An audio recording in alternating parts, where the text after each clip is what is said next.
Assalamualaikum warahmatullahi wabarakatuh. Perkenalkan, nama saya Syahlini Naila Wulandari, NIM 231422019, dari kelompok 2. Apa? Kita ngapain? Apa? Soal nomor 1. Enggak. Ya, kata pembukanya. Aku bikin jawabannya. Oh, bikin aja, bilang aja gini. Perkenalkan, nama saya Syahlini Naila Wulandari ini. Di sini saya akan menjelaskan tentang penggunaan Uniprot. Khususnya pada terus protein gas. Oh, oke, oke.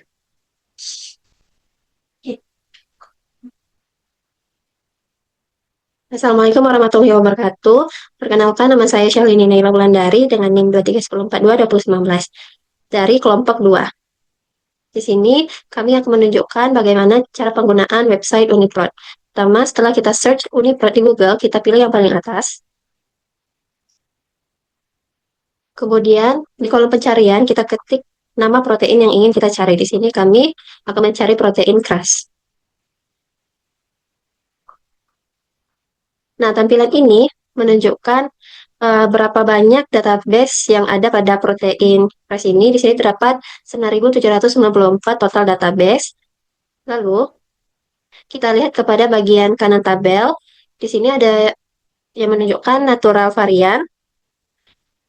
Terdapat banyak natural varian dari protein KRAS ini. Ada varian 065144, varian 064849, dan lain sebagainya. Kemudian, kita pilih protein dengan yang ada tulisannya human, karena kita mau melihat pada manusia. Lalu kita klik. Nah, selanjutnya di sini memperlihatkan nama proteinnya yaitu GTP pas KRAS dengan gennya KRAS dan terdapat pada Homo sapiens atau manusia. Kemudian kita scroll ke bawah untuk melihat fungsi dari protein KRAS ini. Kita lihat pada gen ontologi. Nah, di sini kita bisa melihat fungsi molekuler dan fungsi pada proses biologisnya. Pada fungsi molekuler, di sini terdapat DNA binding transcription factor activity, RNA binding, catalytic activity, dan lain sebagainya. Sekian dari saya, selanjutnya saya serahkan kepada rekan saya. Baiklah, untuk melihat fungsi biologis dari protein ini dapat dilihat pada bagian ontologi. All biological process di sana dapat dilihat fungsi-fungsinya di proses biologis, dan untuk fungsi subselular dapat dilihat di subcellular location, terdapat pada sel membran dan pada sitoplasma. Selanjutnya, untuk melihat struktur dari protein, di scroll lagi kepada bagian bawah.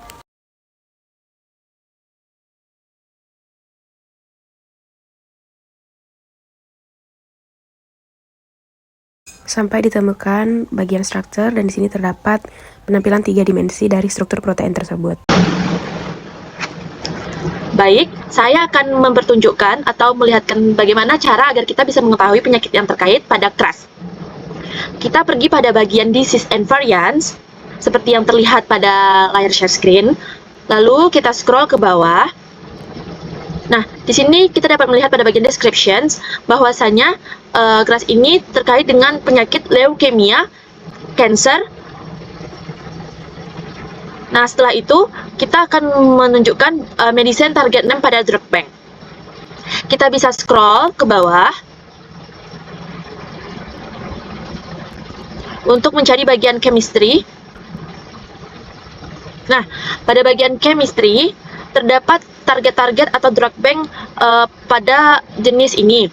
Nah, kita memilih bagian yang DB15568, ada grasip. Kita klik bagian yang ini.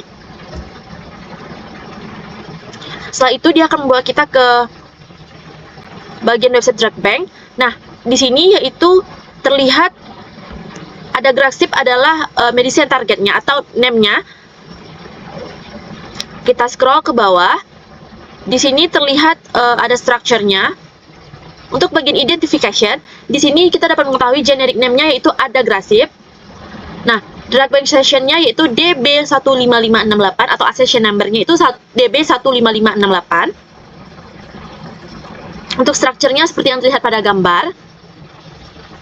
Untuk chemical formulanya yaitu C32H35CIFN7O2. Dengan weight-nya yaitu monoisotopik 60325247793. Baik, mungkin itu penyampaian mengenai name drag bank dan juga target serta accession number-nya. Terima kasih. Hai teman-teman semuanya, perkenalkan nama aku Fedra Fadila Andim dengan NIM 2310423007 dari kelompok 2 susulan Bioinformatika.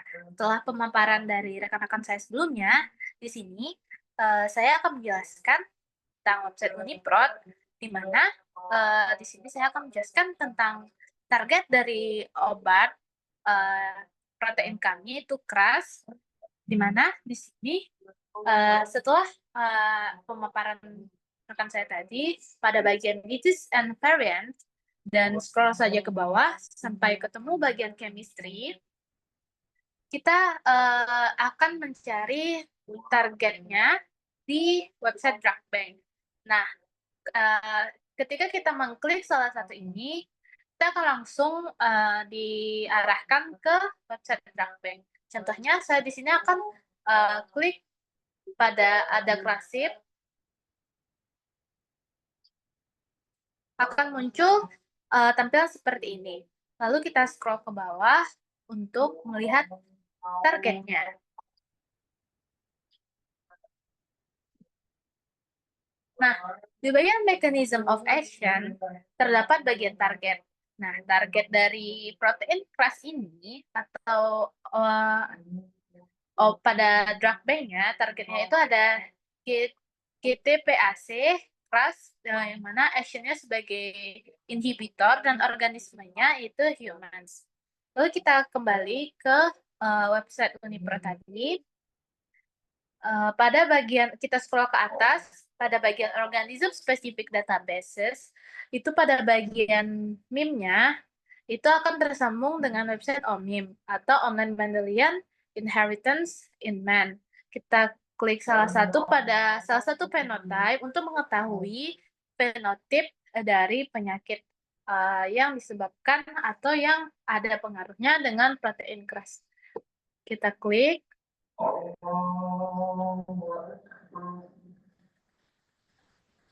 Lalu akan tersambung ke website OMIM seperti ini. Nah, untuk nama penyakitnya di sini adalah Schimmelpenning Verstein MIM Syndrome, di mana alternatif title symbols-nya itu ada banyak sekali. Salah satunya ada Organized Nervous Phacomatosis, dan di bawah sini ada phenotype gene relationship-nya. Ada 3, di mana fenotip yang pertama itu berlokasi pada kromosom 1 lengan pendek,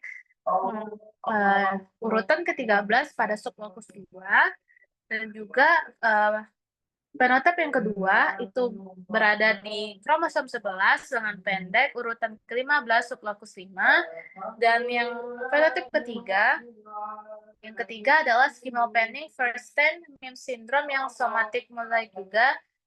Semua fenotipnya sama, tapi lokasi yang berbeda. Lokasi yang terakhir itu pada kromosom ke-12 lengan pendek urutan ke-12 juga pada fokus yang pertama. Nah, sekian pemaparan dari kelompok kami. Semoga bisa dipahami dengan baik. Dan sampai jumpa di next video. Dadah!